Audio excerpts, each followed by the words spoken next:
গেলে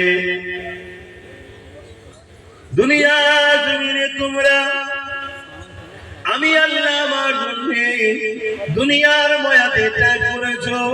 ও আমার বান্দা বান্দিরে, দুনিয়া জমিনে তোমরা আমি আল্লাহ আমার জন্য নিজেকে কুরবান করেছো। তোমরা নেক আমল করেছো, ভালো কাজ করেছো, দুনিয়ার লোক লালসা থেকে দূরে নিলে আমি আল্লাহ আমার রাস্তাতে খরচ করেছিলে। আমার দিয়া জিন্দেগি, আমার দিয়া অর্থ কি আমার রাস্তায় খরচ করেছো।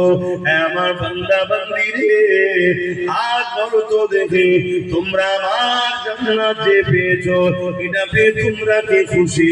তোমরা আমার জান্নাতটা বেশি পছন্দ না দুনিয়াটা বেশি পছন্দ? তোমরা কি জান্নাতে থাকতে চাও না দুনিয়াতে আবার যেতে চাও? কোনটা জিজ্ঞেস করবেন।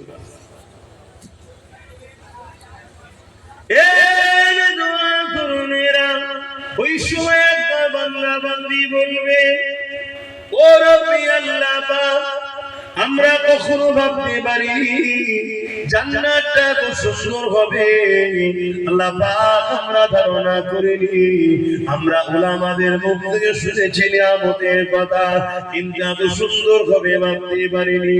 যদি ভাবতে পারতাম আলে দুনিয়ায় যতটুকু দিয়েছিলে ওটা রাস্তায় শরীর কুরবান করে দিতা।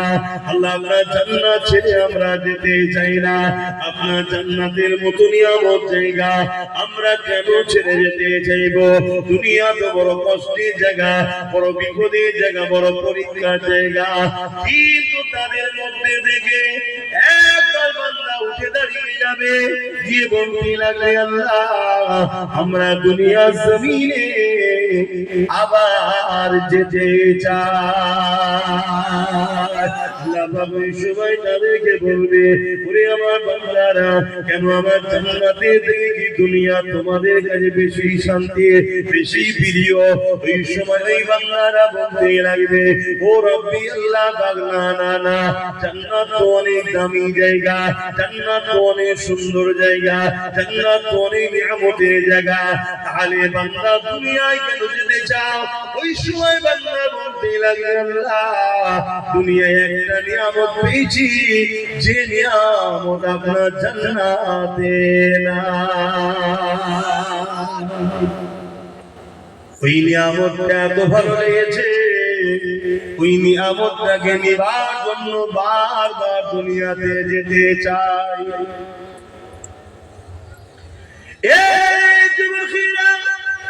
তুমি আমি কি করছি একবার ভাবো। আল্লাহ পাক কেন তোমাকে আমাকে বানালো, কি জন্য বানালো, একবার চিন্তা করো। হালকা বয়সে ভুল ভ্রান্তি হয়ে যায়, কিন্তু কি উদ্দেশ্যে বানালো, ওই উদ্দেশ্যটুকু কতটুকু আমরা কমপ্লিট করতে পারলাম? একবার ভাবতে হবে, কেন আল্লাহ বানালো, সেটা আমরা কতটুকু করলাম? এ জওয়ানেরা, নওজওয়ানেরা, তরুণেরা, যুবকেরা, বাপেরা, আল্লাহ পাকের এই বান্দারা তখন বলতে লাগবে, ও রব্বি আল্লাহ পাক, দুনিয়া জমিনে আপনার দিয়া জান আপনি দিয়েছিলেন, কিন্তু আপনার দিনের জন্য না, এর জন্য সত্যের জন্য, মসজিদ মাদ্রাসার জন্য, একভাবে আপনার জন্য জালিমদের মোকাবেলায় যখন আমরা দাঁড়াতাম, এই দাঁড়াতে গিয়ে আপনার রাহে যখন জালিমদের আঘাতে আমাদের জানটা চলে যেত, আপনার জন্য আমাদের মৃত্যু হতো, এই যে মুহূর্তটা আল্লাহ দিয়া জান আল্লাহর জন্য দিতে পেরেছি, এই যে মুহূর্তে, এই যে আনন্দ, এই আনন্দটা আল্লাহ আপনার জান্নাত পাইনি। আরো জোরে বলুন সুবহানাল্লাহ। প্রেম কি কখনো বুঝিয়ে পারা যায়? প্রেম কি জিনিস বলো না গো, প্রেম কখনো বুঝিয়ে পারা যায়? ওদের জলসায় শুধু বলেছি যাবো না, আমি বলি না, তার 2-3 ঘন্টার মধ্যে মনে পরিচয় চলে গেছে, সারা রাত যে বসে আবার এসেছিলাম। প্রেম কখনো বুঝিয়ে বলা যায় না যে এরকম জিনিস। প্রেম যে করে সে হাকিকাতে বোঝে প্রেমটা কি। কথা কিছু বুঝছেন তো? অনেকে মনে করে প্রেম শান্তির জিনিস না, প্রেম নিজেকে পুড়িয়ে জ্বালিয়ে শেষ করে যাকে ভালোবাসি তাকে খুশি করার নাম হলো প্রেম। আমাদের সিস্টেম তো উল্টো। আমরা মনে করি আমি ভালো থাকবো, এর নাম ভালোবাসা না, এর নাম ভালোবাসা। কে বলেছে? ভালোবাসা প্রকৃত হলো এটাই, যাকে আপনি ভালোবাসেন তার জন্য নিজেকে কিন্তু শেষ করে দিলাম, এর নাম হলো প্রেম। আর এটাকে বুঝিয়ে পড়া যাবে না। যারা প্রেম করে সত্যি তারা নিজেকে তার জন্য শেষই করে দেয়। কি করে না করে না? হযরত ওয়াইস কারনী দেখুন, নবীকে প্রেম করেছে, একটার পর একটা দাঁত ভাঙছে। আমার মাহবুবের নেই আমার থাকবে, এটা ভেঙে ভাবছে এটা গেল না, এটা কোনটা শহীদ হলো নবী। এইভাবে পুরো দু পাটি দাঁতটিকে ভেঙে ফেলে। এইটা আমি যখন আপনাকে বলি ভাঙেন, আপনি ভাঙতে পারবেন না। কিন্তু যে প্রেমিক তাকে বুঝাতেও লাগবে না, বলতেও লাগবে না, সে কিন্তু নিজে থেকে পড়ে যায়। এটা হলো প্রেম। তাই বান্দা বলছে আল্লাহ আপনার জন্য যখন নিজের জানটা যায়, যে জানটা কে দিয়েছে বলুন? এই জানটা আপনার জন্য যখন দিচ্ছিলাম আমি, জানটা জালিমদের আঘাতে চলে যাচ্ছে, ওই যে মুহূর্তটা এত আনন্দ, এত ভালো লেগেছে যে আমার আমি যাকে ভালোবাসি তার দেওয়া জান তার জন্যই দিচ্ছি। এই ভালোবাসাটা, এই মজাটা আপনার জান্নাতে নাই। আমি যেতে চাই, আমার জান আপনার জন্য দিতে চাই। জোরে বলুন সুবহানাল্লাহ। আমরা জান তো দূরের কথা, আমরা আল্লাহর রাহে আমার মালই দিতে চাইছি না, এই জন্য আমাদের মালে বরকত হচ্ছে, শুধু দিনকে দিন গরিবই হয়ে যায়। তবে আলহামদুলিল্লাহ আমি গরিব হই না, আমি দিনকে দিন বড় লোকই হচ্ছি। অহংকার নয়, আল্লাহ দিচ্ছে তাই বলছি। আমার যত দিন যাচ্ছে বেড়েই চলেছে আলহামদুলিল্লাহ। এতে আপনাদের হিংসা হয়, আমার কিছু করার নেই। কেন এই কথা বললাম? ওয়াদাল্লাহি হাক্কুন, আল্লাহর ওয়াদা সত্য। আল্লাহ বলেছে যে আমার রাহে দেয় আমি তাকে 10 গুণ দিই, 10 থেকে 7 থেকে 700 গুণ পর্যন্ত বরকত দেয়। জোরে বলুন সুবহানাল্লাহ। আয় আপনাদেরকে আমরা জান দিতে পারবো না।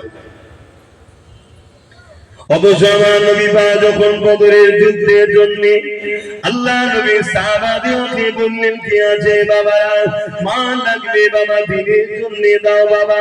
ওই সাহাবাদের মধ্যে থেকে যার যেমন ছিল আল্লাহ নবীর কাছে এসে দিয়ে দিতে লেগেছে।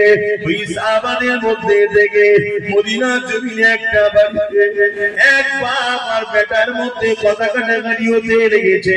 কি বিষয়ে কথা কাটাকাটি হতে লেগেছে?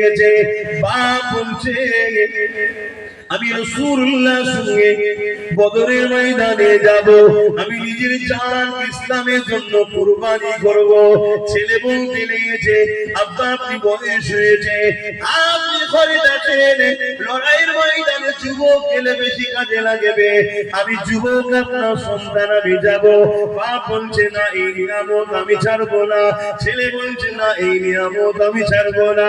আপনার বাপ বেটাই কম্পিটিশন করছে, কে জানে না বুঝে মোকাবেলায় গিয়ে নিজের জানটাকে আল্লাহ রাসূলের জন্য দিয়ে দেবে। বলুন আর আজকে আমাদের অবস্থা কি?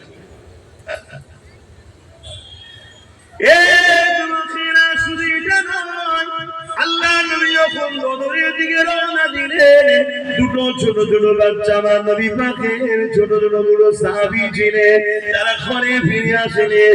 মাকে বলতে লেগেছে আম্মা জান, মদিনা নববী শরীফে আজ ফাঁকা কেন?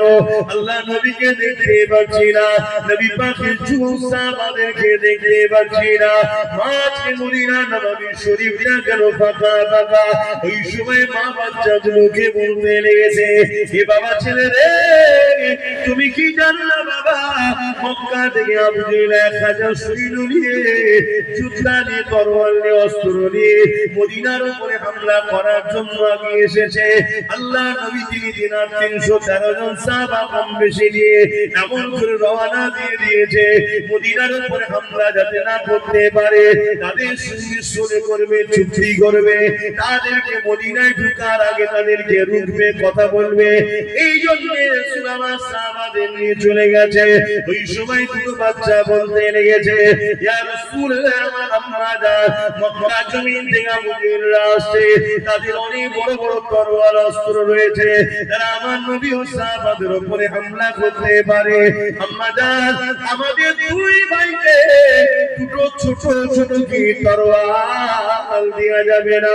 মা শুনে বলতে লেগেছে, বাবা ছেড়ে রে। কেন বাবা, কি হয়েছে বাবা, কি করবে বাবা? ওই সময় বাচ্চাগুলো বলতে লেগেছে, আম্মা জান, আবু জেহেল আমার নবীকে মক্কায় অনেক কষ্ট দিয়েছে, মদিনায় নবী এসে আমাদের সাথে আছে, ওই হিন্দুকের হিংসুকের, ওই হিন্দুকের হিংসুকের তার বড় শান্তি হচ্ছে না, আর মদিনার উপরে হামলা করতে এসেছে। মা দুটো ছোট ছোট অস্ত্র তরোয়াল দাও, আমরা মক্কা নগরের জমিনে যাব, ওই আবু জেহেলের মোকাবেলায় লড়াই করব।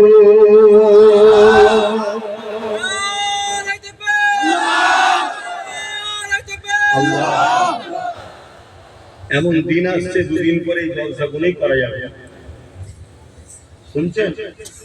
দুদিন পরে এই জলসাগুলো করা যাবে। এই জলসার বিরোধী করবে একদল মুনাফিক, মুসলমানরাই প্রথম। কি বলবে? আপনি মানুষকে এই সব অস্ত্র নিয়ে কি করতে চাইছেন? আমার কওমের একদল গাদ্দার মুনাফিকরাই প্রথম ফোঁস তুলবে, আর ওই কথাকে ধরে ইসলাম বিদ্বেষীরা হাতে হাতে।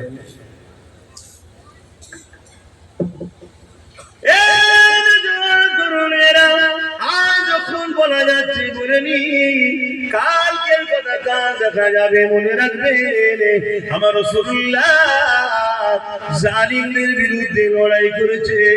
ইসলামে জুলুম করাটা হারাম। জালিমদের বিরুদ্ধে নবী আমার সাহাবাদের নিয়ে বারবার মুসলিমদের করে বাঁচাবার জন্য, এতিমদের বাঁচাবার জন্য, বিধবাদের বাঁচাবার জন্য, গরিবদের বাঁচাবার জন্য, অসহায়দের বাঁচাবার জন্য, খোদাদের অধিকার দিবার জন্য, অসহায় মানুষদের অধিকার দিবার জন্য, জালিমদের মোকাবিলা দিয়ে বাঁচাবার জন্য আল্লাহ নবী মুসলিমদের পাশে দাঁড়িয়ে জালিমদের বিরুদ্ধে আল্লাহ নবী লড়াই করেছে। এই লড়াই করাটা মানুষের জন্য ফরজ করতেই হবে। গরিবের উপর জুলুম হলে গরিবের পাশে দাঁড়াবেন না? এতিমের উপরে, বিধবার উপরে, মজলুমের উপরে জুলুম